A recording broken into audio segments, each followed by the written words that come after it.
evening. Is it morning yet? In Portland, it is. Is it morning early? Yeah, it's after midnight. Oh my God, all the kids are still awake. And in Europe, which is probably where most people who are watching us are, it's also morning. And in Australia, it's later or it's earlier like in the in day. the afternoon, I think. So hi, Melissa. Hey! In Australia, if you're there. Hey, worldwide people. Hey, so we're doing a pop quiz.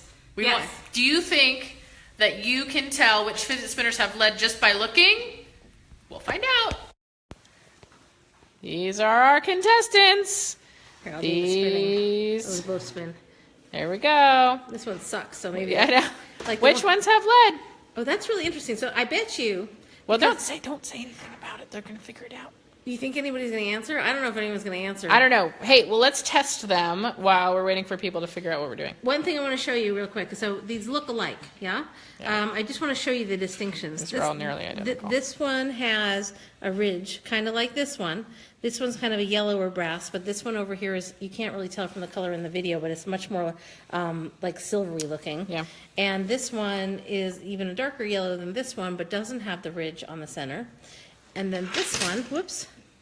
These two have different sides. This one has a rounded side, and this one has a square side. And these two are almost identical, but they have different colorings, but they have the same kind of rounded sides. So they each have something alike, and they each have something different. So post your guesses in the comments, and we're going to test them in front of you guys. But two of them have concerning levels of lead, and one of them doesn't. Have a concerning level. Of lead. In fact, they all have a tiny bit of lead at least. So this one is actually the one we tested tonight. I'll do another quick test, just so you. I'm going to make these very short tests because we did do longer tests earlier that were more scientifically accurate. Yeah. So this was the spinner from the right side of the screen that has the slightly less yellow center button. And so it's 42 parts per million on that reading. The readings are all going to be slightly different. That's super low lead within safe standards. This one right here is one of the ones we tested the other day. And this has, just a quick reading, 40,900 parts per million lead. And again, the hazard level is 90, and it's got 40,900. And this one, and again, the quick reading isn't going to be as accurate as longer reading, but it gives you a pretty good glimpse. This reading is 32,500 parts per million lead. And the kitty wants to get in on the action. Hello, kitty cat. It's our lab cat. It's our lab cat. So the interesting thing is, actually, why don't you go back to holding that? I'm going to spin them real quick. Yeah. This is why people are probably using the lead.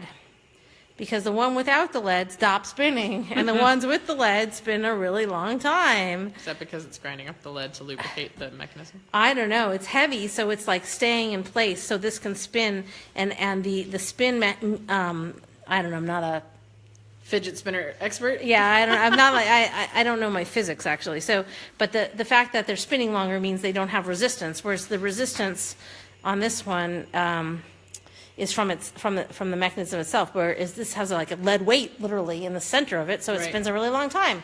So, I mean, part of why we wanted to show you guys this background.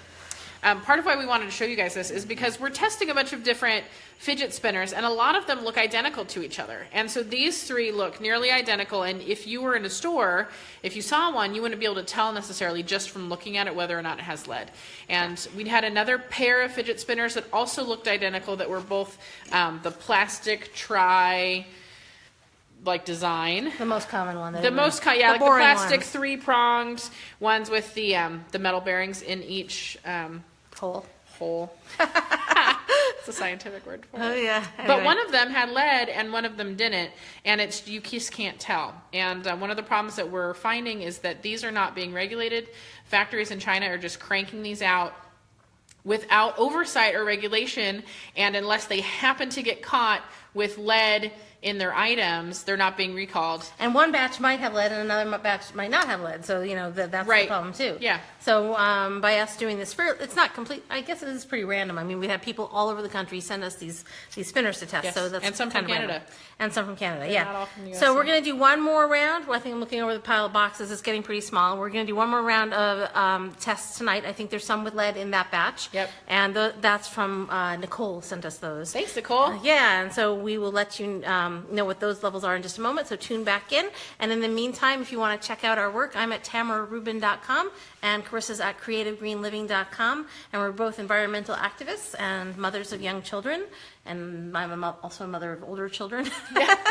And we've been doing this a while, and we're just doing this to try and protect you and your children from being exposed to toxic chemicals in their toys and environment and their lives. Yep. So thank you. All right. We'll be back in 5 minutes. Bye. Thanks.